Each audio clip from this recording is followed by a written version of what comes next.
ইসলামের দৃষ্টিতে উকিল বাবার বিধান কি? অর্থাৎ আমরা যেই বিবাহ বন্ধনে আবদ্ধ হই, আমাদের ছেলে মেয়েদেরকে যে আমরা বিবাহ বন্ধনে আবদ্ধ করাই, সেক্ষেত্রে উকিল বাবার বিধান কি? আমাদের সমাজে উকিল বাবাটা হচ্ছে খুবই গুরুত্বপূর্ণ একটি বিষয় হয়ে দাঁড়িয়েছে।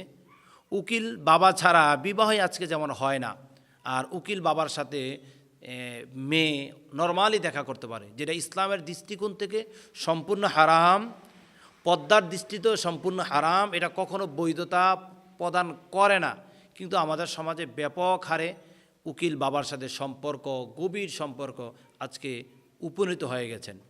ইসলামের দৃষ্টিতে উকিল বাবার যে বিধানটা বর্তমানে রয়েছে সেটা সম্পূর্ণভাবে হারাম। উকিল বাবার সাথে কখনো দেখা দেওয়া যাবে না। যেটা বিবাহ করার ক্ষেত্রে ছেলের পক্ষ থেকে মেয়ের পক্ষ থেকে দুই দুই করে চারজন সাক্ষী থাকে।